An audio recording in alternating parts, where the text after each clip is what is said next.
সুপ্রিয় শিক্ষার্থীবৃন্দ, তোমরা কেমন আছো? আশা করি তোমরা সকলে ভালো আছো। এই গরমের মধ্যে তোমরা স্কুল বন্ধ, সকলেই তোমরা বাসাতে আছো না? তোমাদেরকে যেহেতু বাসাতে আছো, তোমরা কিন্তু এখন ক্লাসগুলো মনোযোগ সহকারে শ্রবণ করতে পারবে, তাই না? আমরা আলোচনা আছি অনুক্রম দ্বারা অনুশীলনী চলছে। গেল দিন আমরা 7 নম্বরের সমস্যাগুলো করছিলাম, আজকে আমরা করবো 8 নম্বরের যে একটা সমস্যা, এটা আমরা আশা করি। 8 নম্বর সমস্যা আমি লিখি, তারপর লেখার পরে তোমরা এ করবে।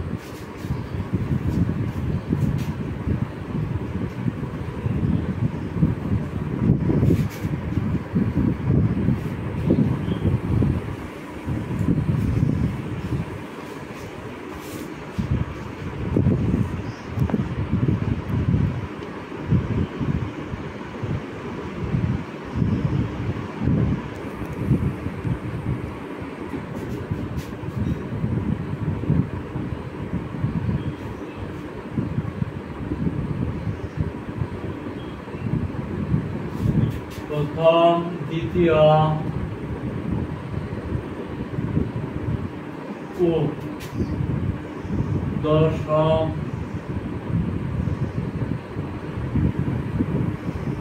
পদ যথাক্রমে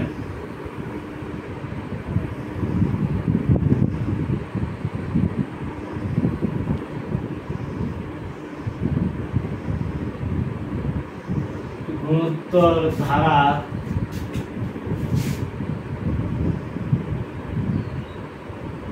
প্রথম, চতুর্থ ও সপ্তম পদের সমান।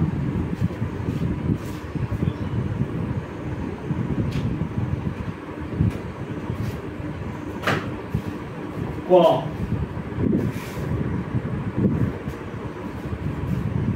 সমান্তরাল দ্বারা প্রথম পদ এ সাধারণ রূপ দিয়ে এবং গতি দ্বারা সাধারণ পদ আর হলে দ্বারা দুটি সমন্বয়ে দুটি সমীকরণ তৈরি করা।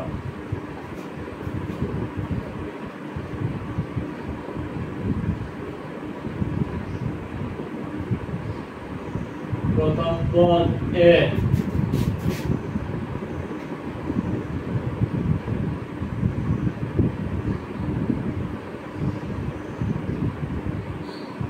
সাধারণ রূপ দিয়ে এবং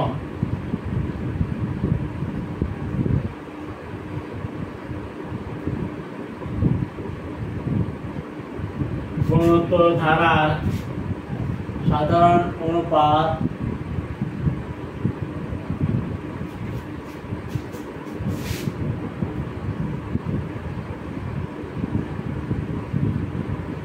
আর হলে তারা দুটি সমন্বয়ে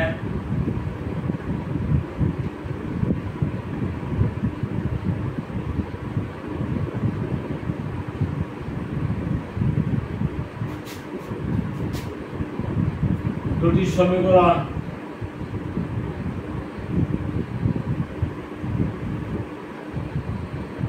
গঠন করো।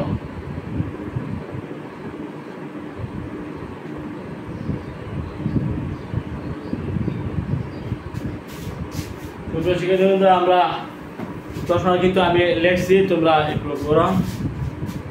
একটি সমান্তরাল দ্বারা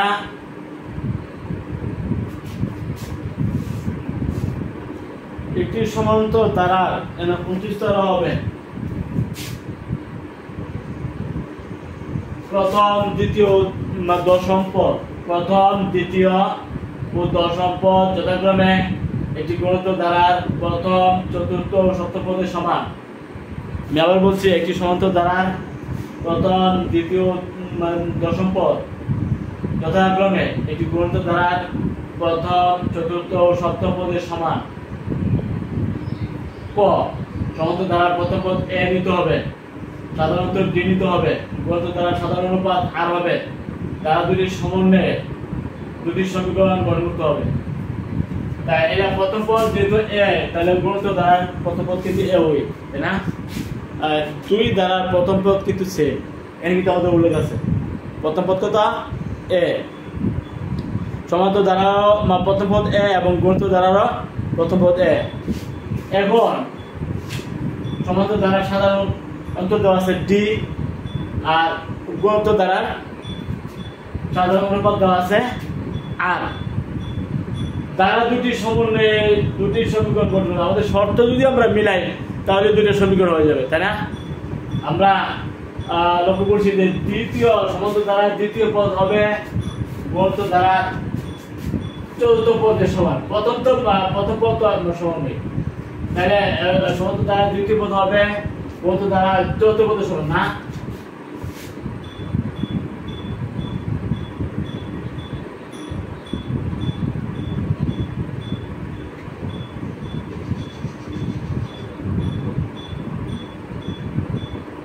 প্রথম পদ এ সাধারণ অন্তর ডি, সুতরাং দ্বিতীয় পদ দ্বারাটির দ্বিতীয় পদ এ প্লাস ডি সমান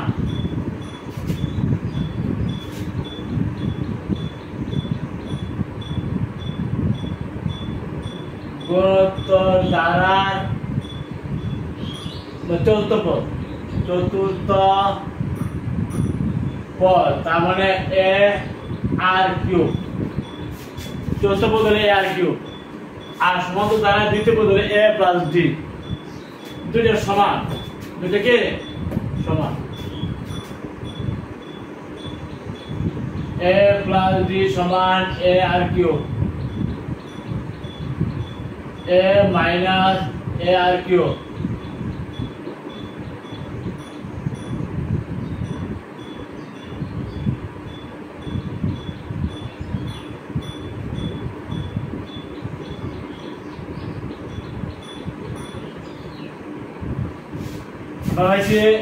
a সমান minus d by 1 minus r cube, এটা কিন্তু একটা সমীকরণ। আবার সমান্তর দ্বারা গড় সম্পদ a plus 9d, a plus 9d এটা আমরা জানি।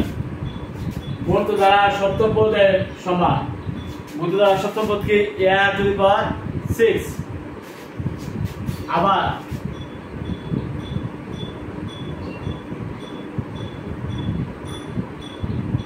সমান্তর দ্বারা গড় সম্পদ না,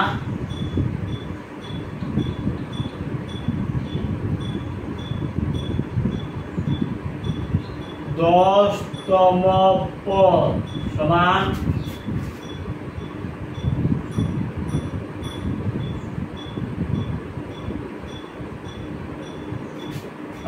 দশতম পদ আমরা জানি a প্লাস 9d, সপ্তম পদ মানে a টু দি পাওয়ার 6।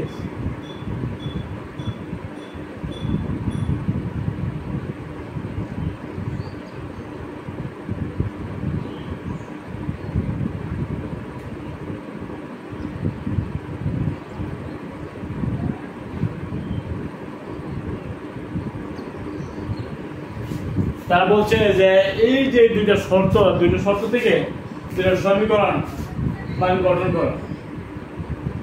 তাহলে আমি সমীকরণ তৈরি করছিলাম আমাদের শর্ত মতে a প্লাস d সমান a আর কিউব, এর সাথে আমরা আর কিউবটা মাইনাস দিয়ে আনি d মাইনাস হয়ে যায়, তাহলে a সমান minus d by 1 by r cube, এটা একটা মান সমীকরণ। আবার দশতম পদ হলো a প্লাস 9d, গুণিত দ্বারা সপ্তম পদ হলো a টু দি পাওয়ার 6। তাহলে এখান থেকে আমরা a নিছি মাইনাস 9d বাই, তাই এই দুটো সমীকরণ হয়ে গেল, তাই না? আমি এক নম্বর হচ্ছে এটা আর দুই নম্বর হচ্ছে এটা, তাই না? আমরা এক পয়েন্ট অ্যান্সার আমরা এটা প্রাথমিকভাবে কিন্তু a প্লাস d সমান a আর কিউব, তাই না? আবার a প্লাস 9d সমান a আর টু দি পাওয়ার 6, এই দুইটা সমীকরণ কিন্তু প্রাথমিকভাবে আমরা মান গঠন করতে পারি। কিন্তু গঠন করার পরে যদি আমরা a কমন নেই তাহলে এর মান পাওয়া যায়, আবার এখান থেকে যদি a কমন নেই তো মান পাওয়া যায়। তাহলে মূলত এটা ছিল 1, তাই না? আর এটা ছিল 2 মূলত। আর এই 1 কে মডিফাই করে আমরা পাইছি 2, তাই না? আর এটা 3 কে মডিফাই করে আমরা পাইছি 4। আমাদের সমীকরণ কিন্তু 1 এবং 3, 1 এবং 3 হলো যে সমীকরণ দুইটা গঠন করার জন্য বলছে, তাহলে আমরা বলতে পারি 1 হলো অ্যানসার এবং 3 হলো অ্যানসার। ঠিক আছে? এখন 1 থেকে আমরা পাই এর সমান এত। আবার এই যে 3 থেকে মডিফাই করলে এর সমান এত।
কি বলছে? বলছে সাধারণ অনুপাত আর এর মান নির্ণয় করো।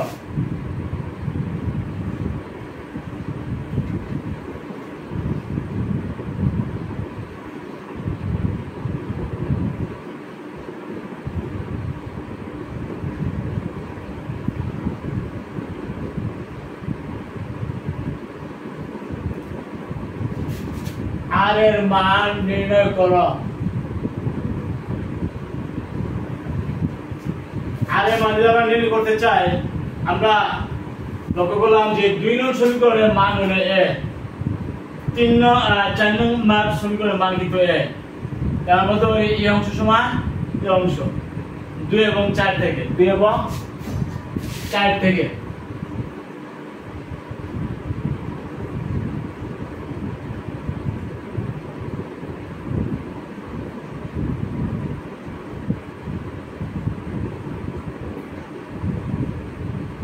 দুই নং হইল এর মানে এত, আবার 4 নং এর মানে এত, তার মানে এই অংশ সমান এই অংশ।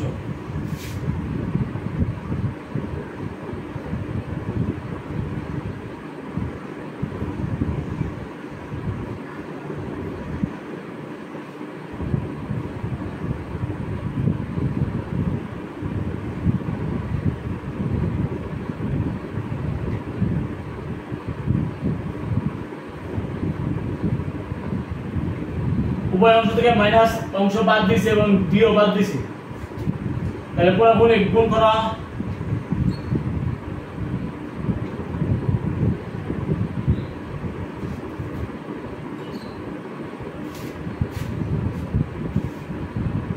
তাহলে আমরা কি পাইলাম?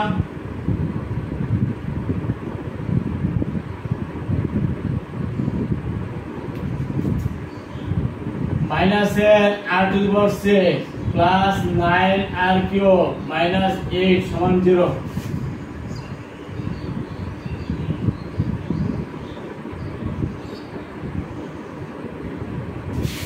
आरो क्या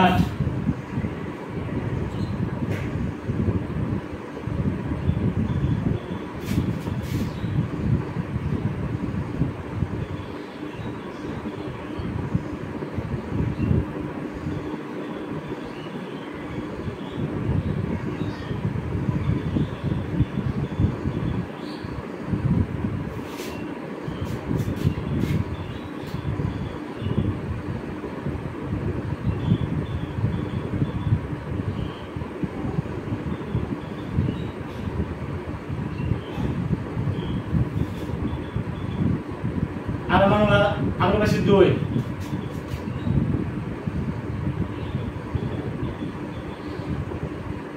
আর কিউব মাইনাস 1 সমান 0 হলে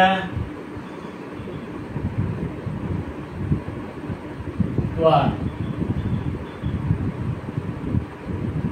ইহা অসম্ভব কিন্তু ইহা যদি সাধারণ পাত আর যদি 1 হয়ে যায় তাহলে এটা ধ্রুবক দ্বারা হয়ে যাবে ধ্রুবক অনুক্রম ধ্রুবক হয়ে যাবে দ্বারাটির কোনো পদের কোনো পার্থক্য থাকবে না এই জন্য আমরা বলতে হবে আর এর মান হলো 2 সুপ্রেশ কিন্তু আপনারা শিখুন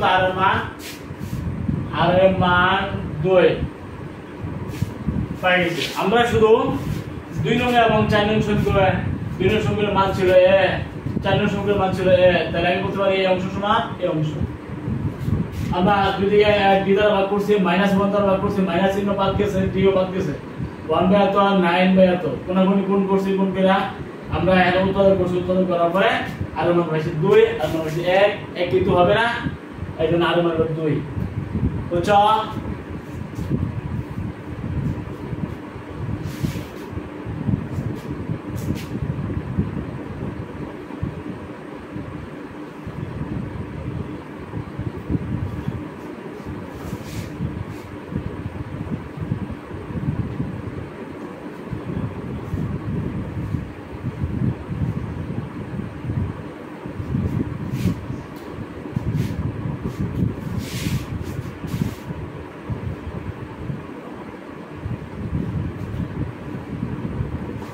সুপ্রিয় শিক্ষার্থীবৃন্দ এখন আমরা করছি গ এখন আমরা করতেছি গ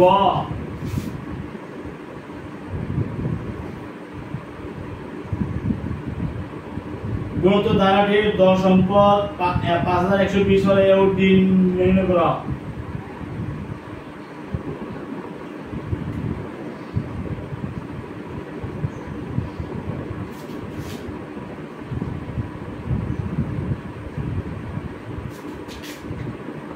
দশতম পদ 5120 হলে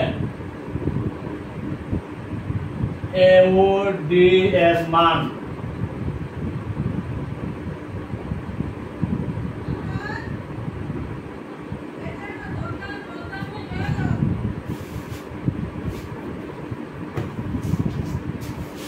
গুণিত দ্বারার ক্ষেত্রে এত পদ কি এর লিভার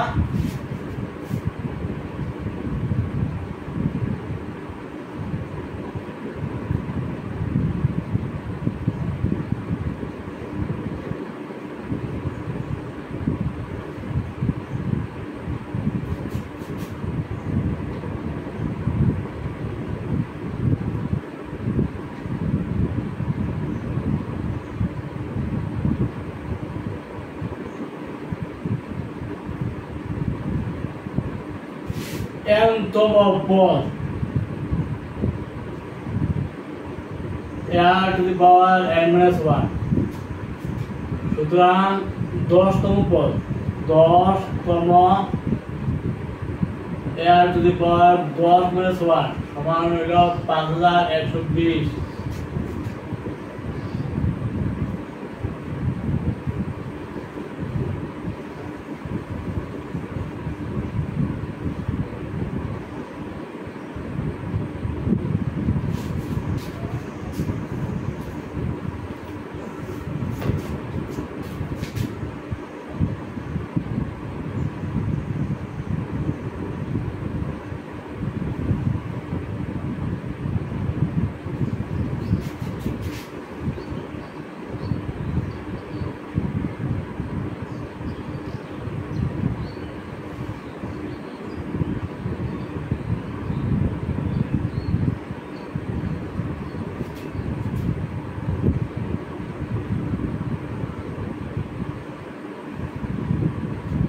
4 7 16 2 নম্বর 4 7 16 4 64 2 128 2 256 512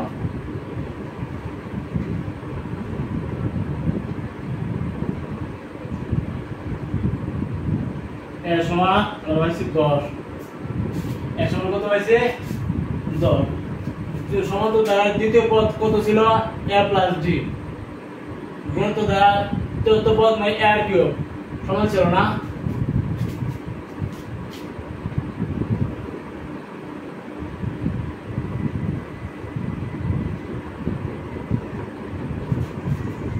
দ্বিতীয় পদ এটা দ্বিতীয় পদ মানে a প্লাস d এটা চতুর্থ পদ মানে a r কিউব তুমি a কত পাইছো 10 a পাইছো 10 r পাইছো 2 কিউব 2 কিউব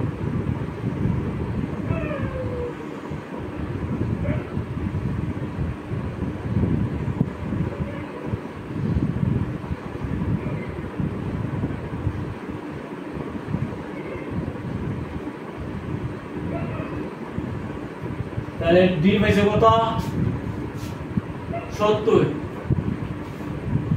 a পাইছো 10 আর d পাইছো 70 ঠিক আছে এখানে অ্যানসার এটাও অ্যানসার এবার আমাদের আমরা শর্ত মোতাবেক কাজ করেছি আমরা জানি গণিত দ্বারা প্রথম পদ a সাধারণ অনুপাত যদি r হয় তার nth পদ কিন্তু n সমান a r to the power n plus 1 10 পদ কি হবে a two the power 10 minus 1 5120 তাহলে a ইনটু r এর মান 2 আর 10 মাইনাস 1 মানে 9 এত সমান a সমান 5120 বাই 2 টু পাওয়ার 9 হলো 512 10 তাহলে এর মান হলো 10 বুঝছো আর এর মান যদি এই সমীকরণের মধ্যে আমরা বসাই তাহলে আমরা দিয়ে সমান পাইছি 70 আশা করি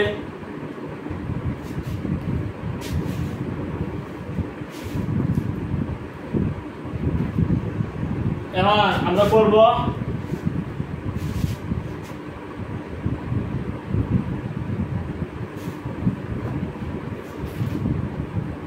সমান্তর দ্বারাটির প্রথম 20টি পদের সমষ্টি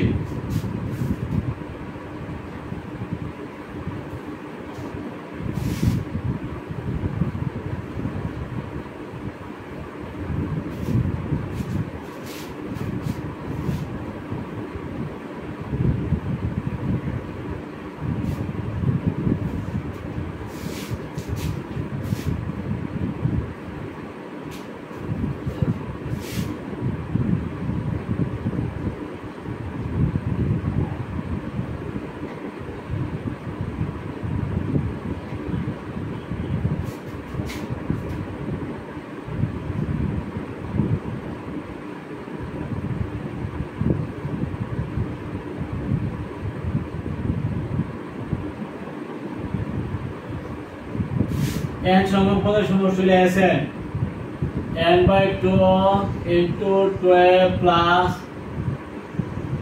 1 into d সুতরাং 20টি পদের সমষ্টি s 20 তখন কি হবে 20/2 এর মান 10 20 minus 1 এর মান 70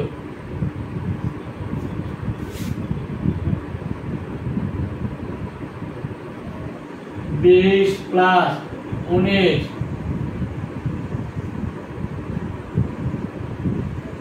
20 plus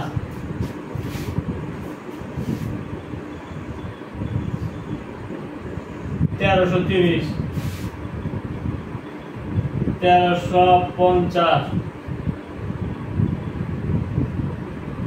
13500 এই যে সমান্তর দ্বারা প্রথম পদ এর মান কিন্তু আমরা হিসাব করছিলাম 10 পাইছিলাম তাই না সাধারণ অনুপাত d এর মান আমরা পাইছিলাম কত 70 এখন এই সমান্তর দ্বারা n সংখ্যক পদের সমষ্টি কত n/2 2 প্লাস n-1 এটা তোমরা সবাই জানো এখন n সংখ্যক পদের সমষ্টি দেওয়া তো হয় 20টি পদের সমষ্টি কত 20টি পদের সমষ্টি তাহলে 20/2 2 প্লাস n-1 20 এর মান 70 এর মান 10 মানগুলো আমরা বসাই দিলাম এরকম না কত হইছে 10 20 প্লাস 19 * 70 এটা 1330 আর 1350 ধরতে 13500 উপস্থিতি কিন্তু আমরা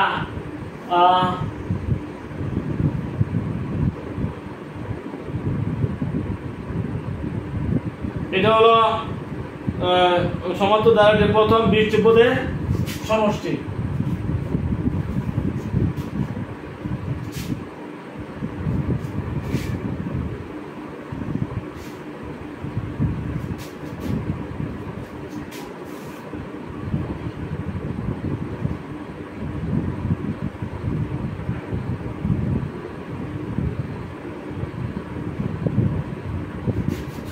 সমান্তর দ্বারাটি প্রথম 20 ত্রিভুজের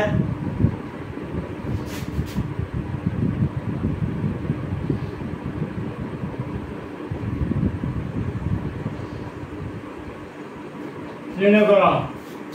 20 ত্রিভুজের সমষ্টি যদি আমরা বের করতে চাই তাহলে n সংখ্যক পদের সমষ্টি আগে লিখছি, তারপরে 20 ত্রিভুজের সমষ্টি থেকে আমরা হিসাব করে অঙ্কটা মিলে ফেলছি।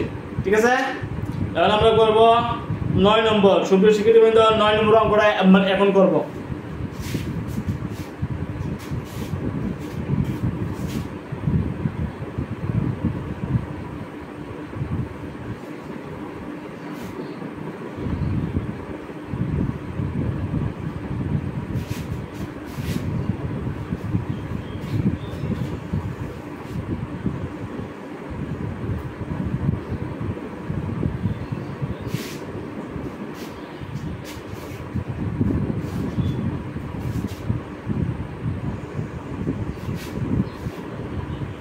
একটি সমবাহু ত্রিভুজ আঁকো।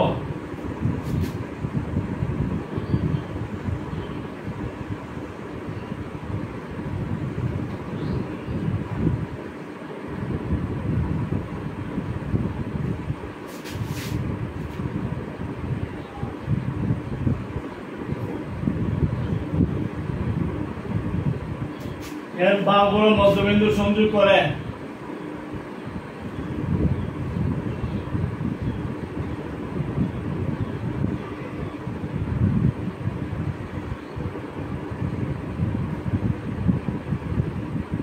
মধ্যবিন্দু সংযোগ করে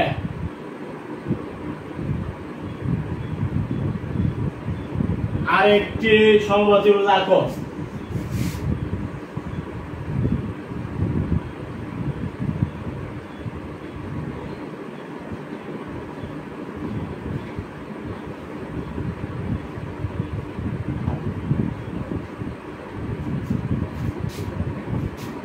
এইভাবে পর্যায়ক্রমে 10টি ত্রিভুজ অঙ্কন করলে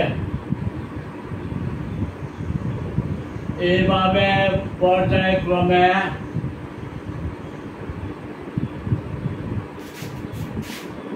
10টি ত্রিভুজ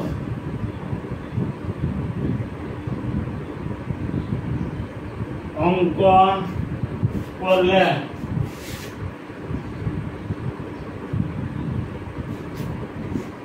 এবং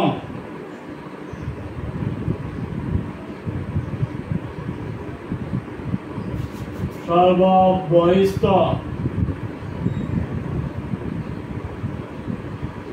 বাহুর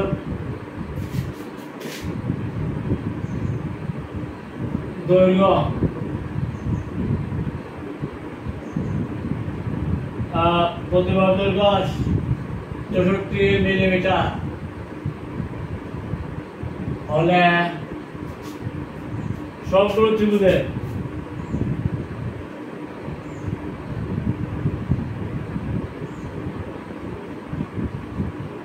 সবগুলো ত্রিভুজের পরিসীমার সমষ্টি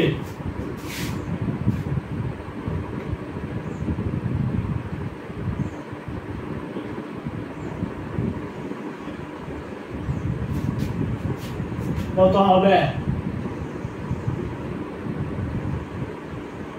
নির্ণয় করো।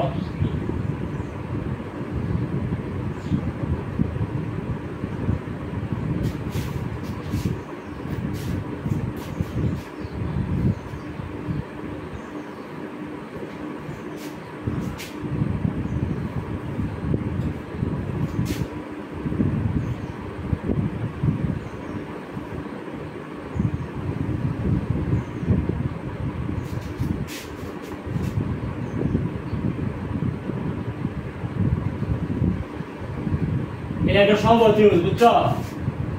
এটা 64, এটা 64, এটা মানে সব বাহু সমান, সব বাহুকে সমান। এখন এটা মানে মধ্যবিন্দু ধরো এটা, হ্যাঁ এটা মধ্যবিন্দু ধরো, এটা মধ্যবিন্দু ধরো, মধ্যবিন্দু গুলো যোগ করো।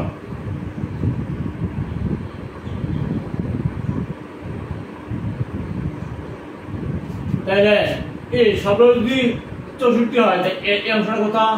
32। এটা কত হবে? 32। এটা কত হবে? 32। তাইলে তারপরে এর 32, এই বাহুগুলো 32, তাই না?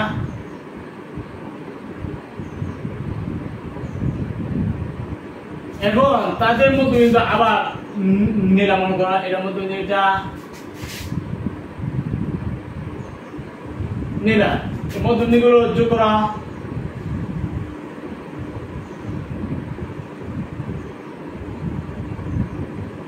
তাই এগুলো কত করে হইব? তাই এটা হইব 16, তাই না?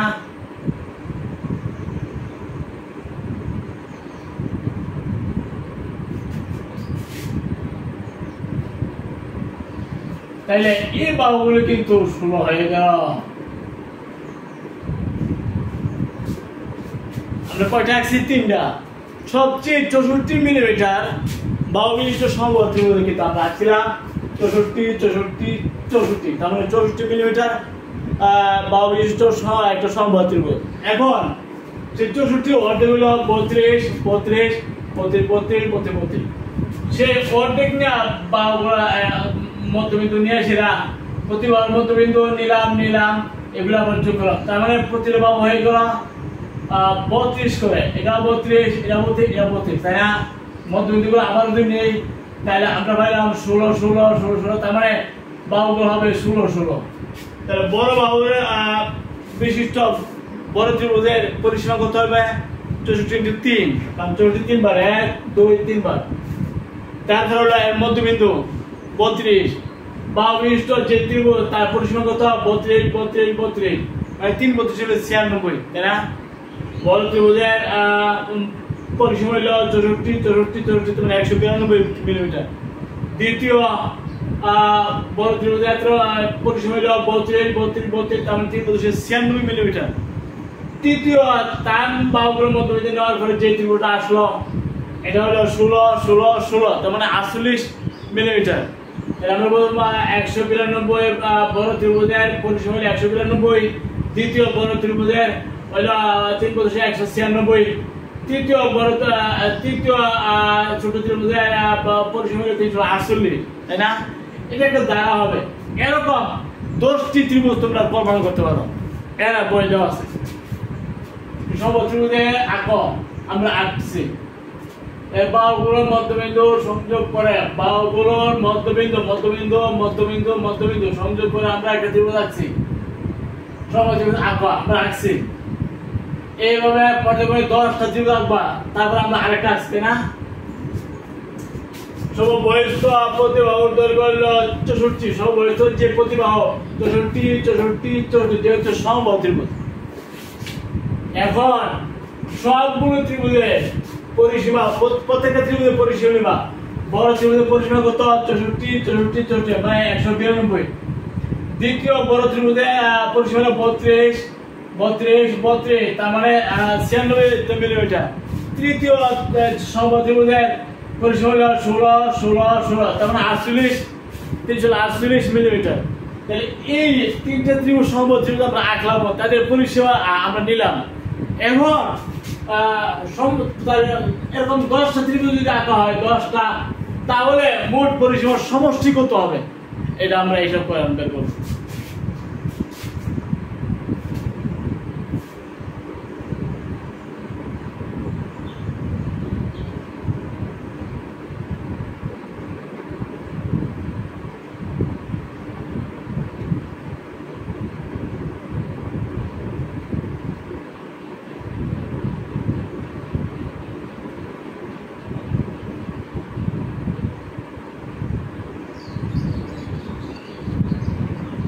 পরিসীমা কত হবে?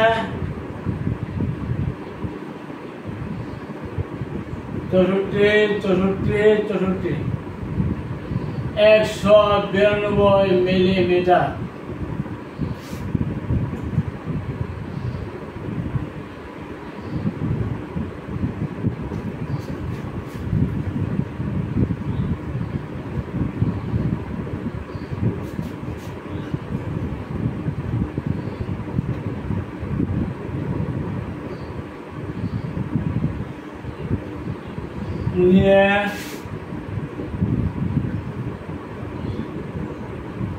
দ্বিতীয় বড় ত্রিভুজের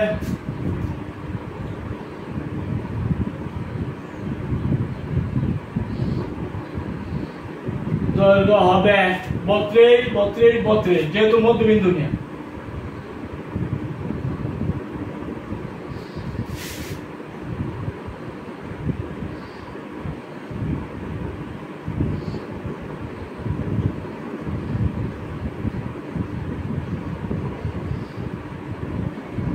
পরিসীমা কত হবে?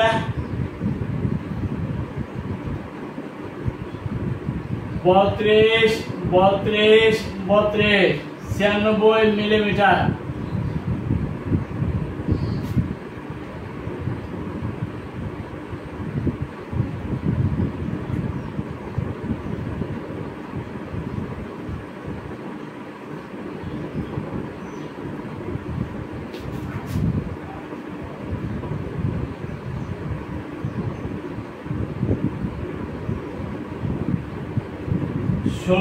মিলিমিটার। এই যে এটার প্রতিবাহু হইল 16 যেহেতু এই বাহু তারও বাহুগুলো সমান।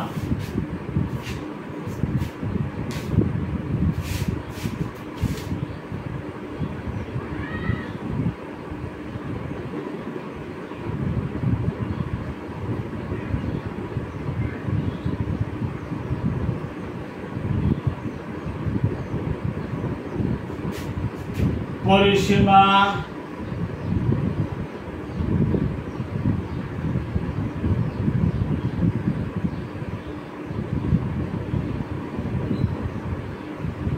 আসলে মিলিমিটার, তাই না?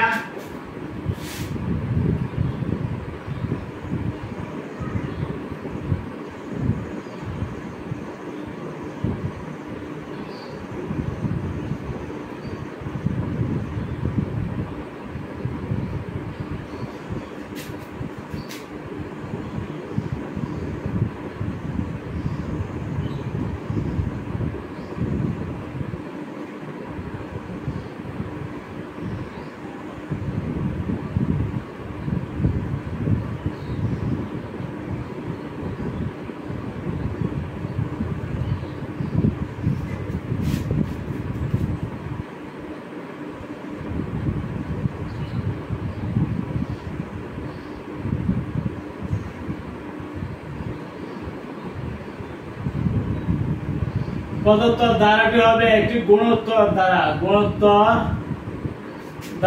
যার প্রথম পদ a সমান 192, সাধারণ অনুপাত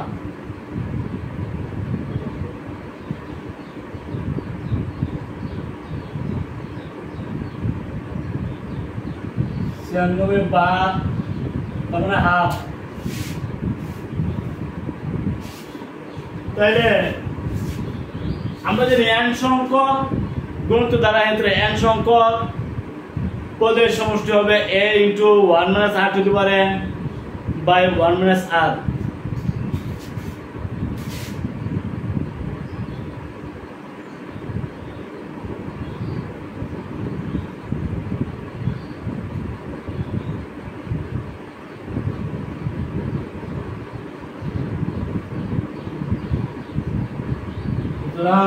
S10 10টা ত্রিভুজের পরিসীমা আমরা নেই, তাহলে কত হবে? এর মান পাইছে 192, আর কত পাইছে? হাফ 10,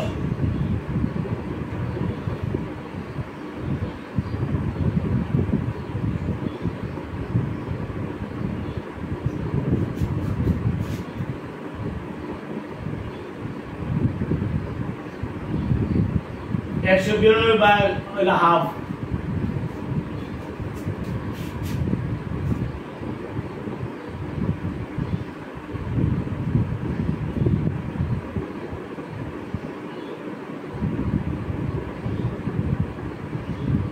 তিনশো চৌরাশি।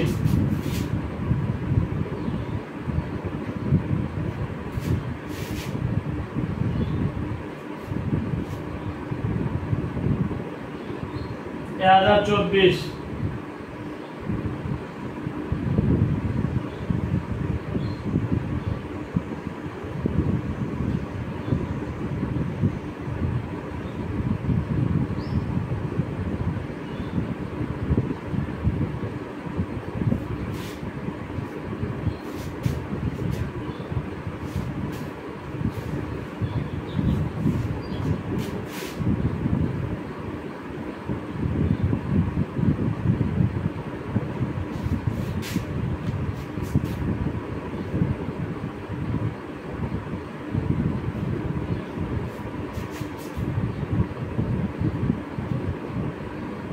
এতরে হাফ দিয়ে ভাগ করলে হয় 384 টু দ্য পাওয়ার 10 - 1 মানে 1023 আর টু দ্য পাওয়ার 10 মানে 1024।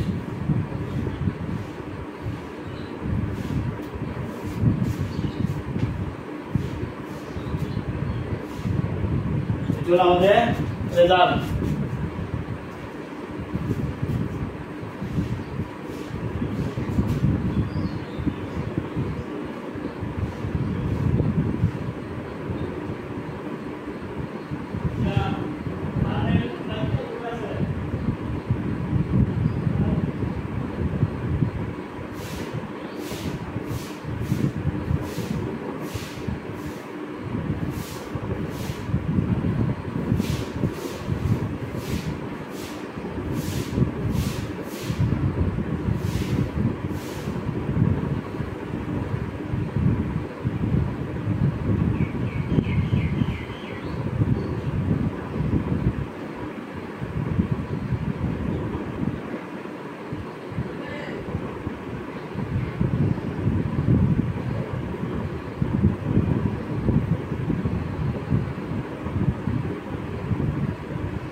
শুক্র শিখে যায়। এখন আমরা হিসাবটা করব।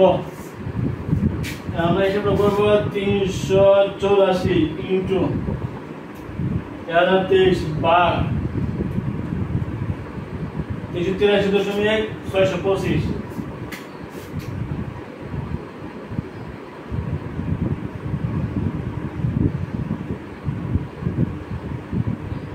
এটা হবে এরকম। আমি আছি আর 3টা এরকম 10টা ত্রিভুজ যদি তুমি আঁকো এইভাবে মধ্যবিন্দু নিয়ে নিয়ে তাহলে সবগুলো কিন্তু সমবাহু ত্রিভুজ হবে এবং তাদের হিসাব কিন্তু সেম টু সেম হবে। আমরা ত্রিভুজ তিনটা ত্রিভুজের আমরা হিসাব করছি এইভাবে। তোমাদের প্রশ্ন দেওয়া আছে 10টা ত্রিভুজ। কয়টা ত্রিভুজ? 10টা ত্রিভুজ যদি এইভাবে তুমি অঙ্কন করো তাহলে পরিসীমা কিন্তু 10টা হয়ে যাবে, তাই না? 10টা পরিসীমা যদি নেব তাহলে 10টা পরিসীমা সমষ্টি কত হবে? হবে আমাদের হিসাবে 383.625 মিলিমিটার।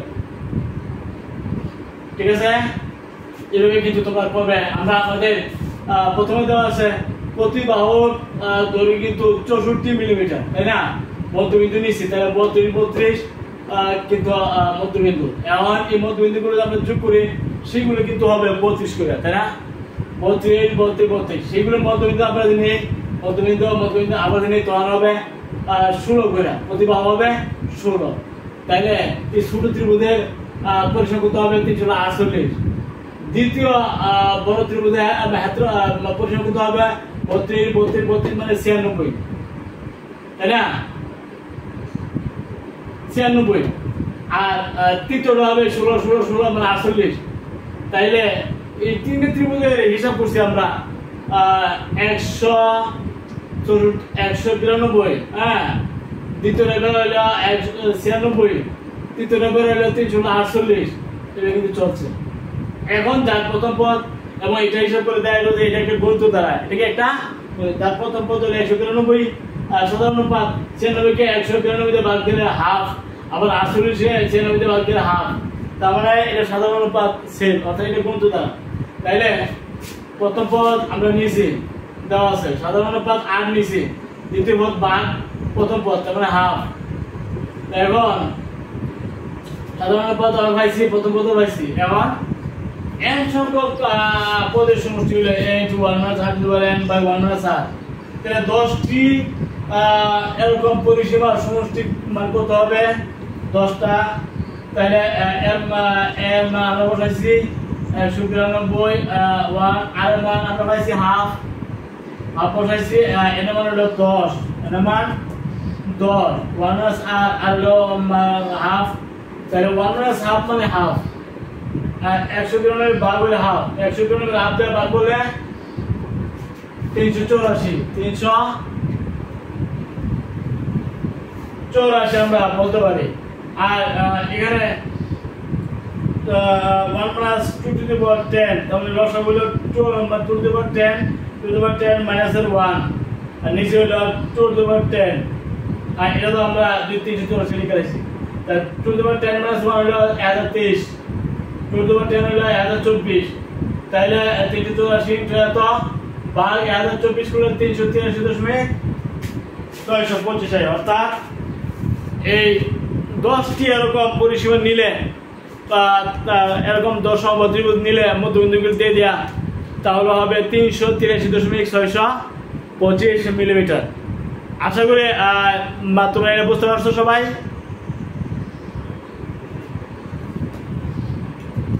শিক্ষার্থীবৃন্দ, এখন আমরা করবো 10। আমরা এরকম চালাই।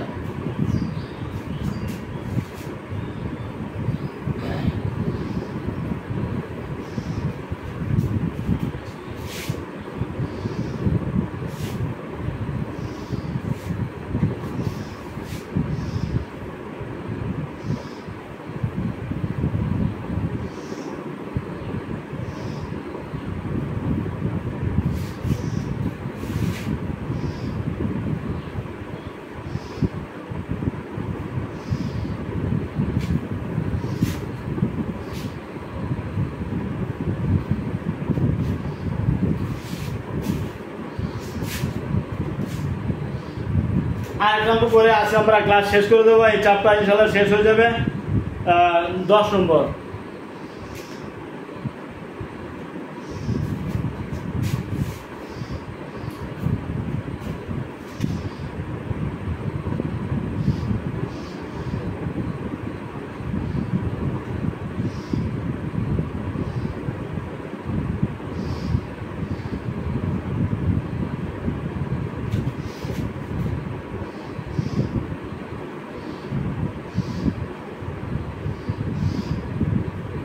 তার শিক্ষা প্রতিষ্ঠানে একটি চারা গাছ রোপণ করলো।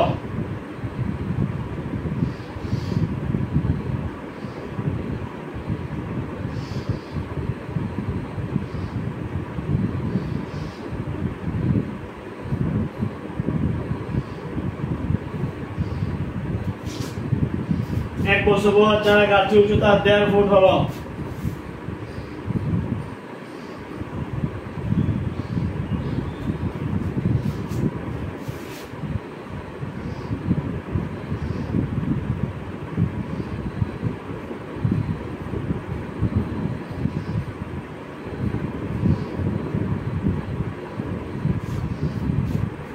দেড় ফুট হলো।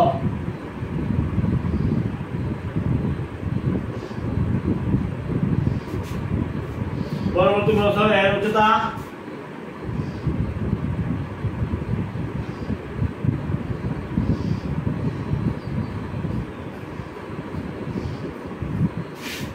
0.75 বৃদ্ধি পেল।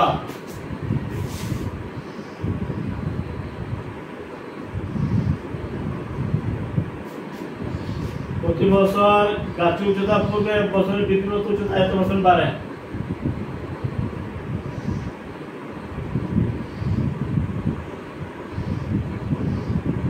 প্রতি বছর গাছের উচ্চতা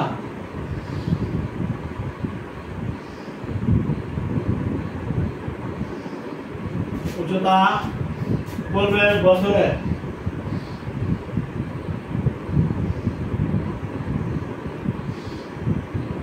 বলবে প্রতি বছর গাছের উচ্চতা পুরো বছরে বৃদ্ধিপ্রাপ্ত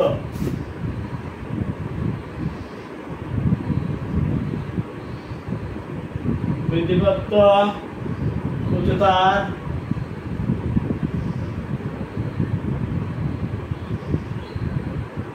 50% বাড়ে। এভাবে বাড়তে থাকলে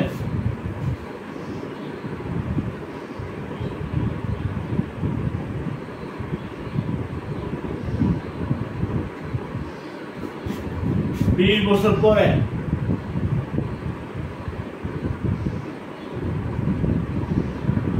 গাছটির উচ্চতা কত ফুট হবে?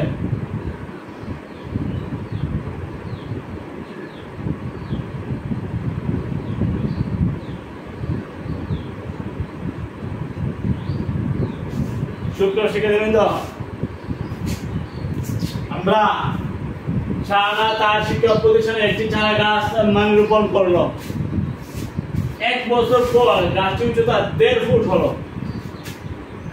পরবর্তী বছর এর উচ্চতা 0.75 ফুট বৃদ্ধি পাইছে। তাইলে প্রতি বছর গাছটির উচ্চতা পূর্বের বছরের বৃদ্ধিপ্রাপ্ত উচ্চতার 50% বাড়ে। এভাবে বাড়তে থাকলে 20 বছরে গাছের উচ্চতা কতটুকু হবে?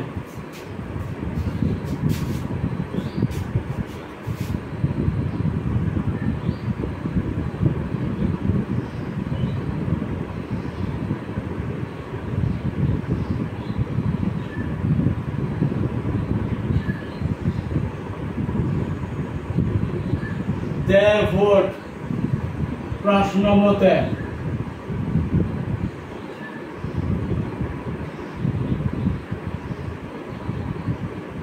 প্রথম বছর প্লাস দ্বিতীয় বছর প্লাস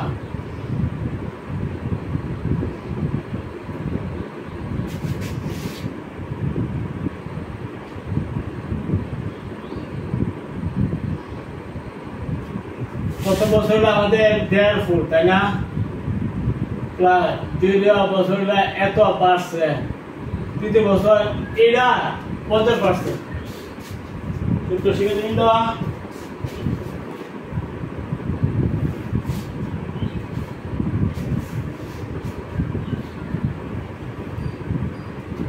দ্বিতীয় বছর কিন্তু এই যে 75 ফুট কিন্তু বাড়ছে দ্বিতীয় বছর এটা তৃতীয় বছর। হ্যাঁ, এই যে 0.75 এইটা 50%। 0.75 into 0.5 0.375 হয়ে গেল তৃতীয় বছর। 0.375 প্লাস চতুর্থ বছর কত হইব?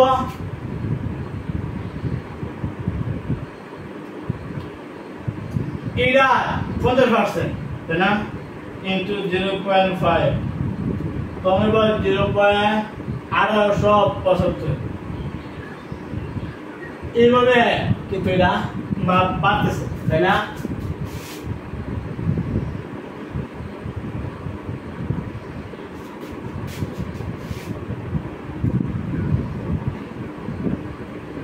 বিশ বছর প্রথম পদ কত? এর সমান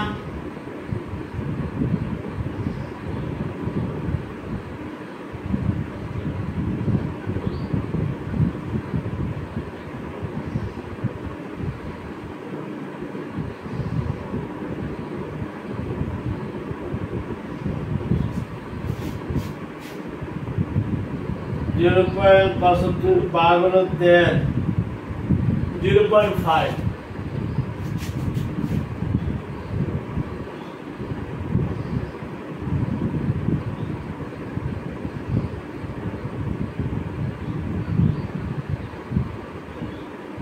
0.5 মানে আর এর মান হলো 0.5।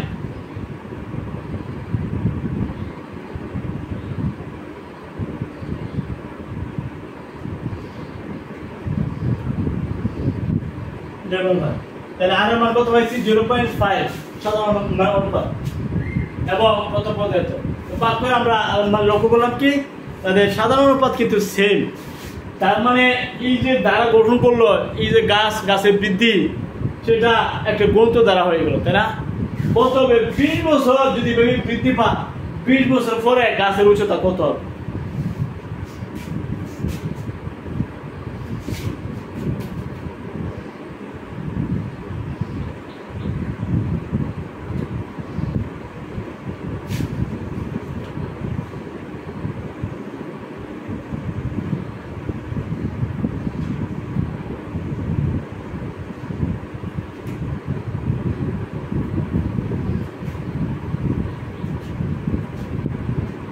n সংখ্যক পদের সমষ্টি কত হবে a into 1 minus r to the power n সুতরাং 20 বছর s 20 a হয়েছে কত 1.5 আর কত হয়েছে 0.5 n কত 20 বছর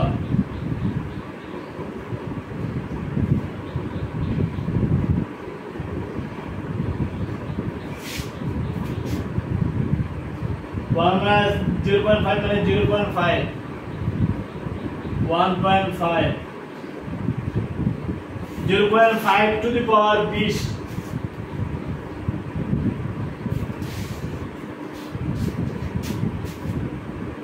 0.5 to the power 20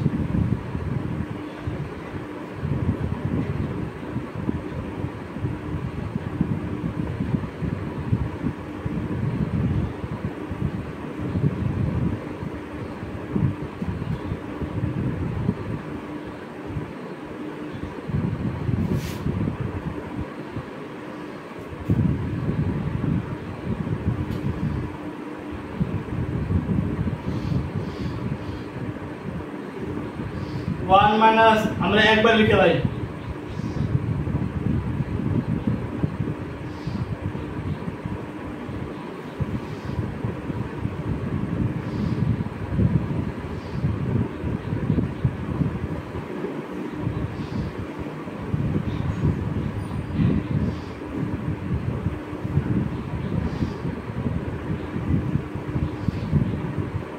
এখান থেকে এটা বাদ দিতে হবে তাই না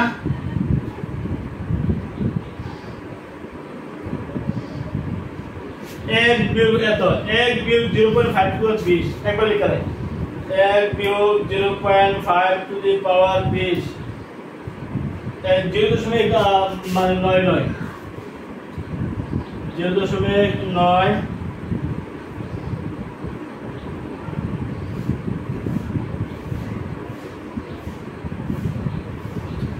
তাহলে এখানে 1.5 এ দুটো ভাগ দাও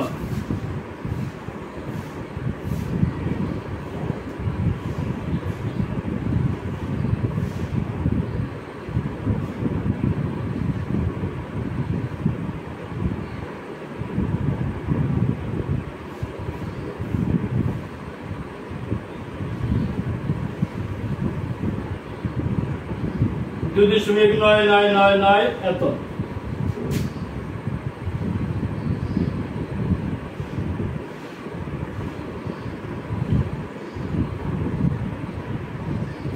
ফুট